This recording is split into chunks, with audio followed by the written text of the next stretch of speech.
محبوب نے فرمایا ابو امامہ کیا بات ہے یار، یہ وقت نہیں مسجد آنے کا، اور اس وقت کے اندر میں تمہیں مسجد میں دیکھ رہا ہوں، اس وقت کیوں بیٹھے ہو؟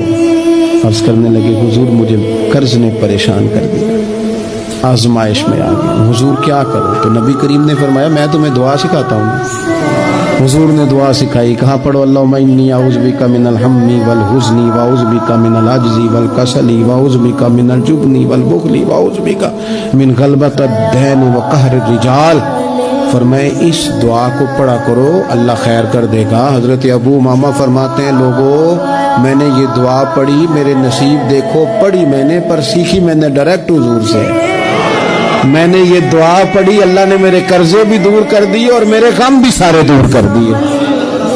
ہمارے تو وظیفے میں اعلیٰ حضرت نے اس دعا کو شامل کر دیا، فرمایا اسے پڑھو، صبح بھی پڑھو، شام بھی پڑھو، غم بھی دور ہوں گے، قرضے بھی دور ہوں گے۔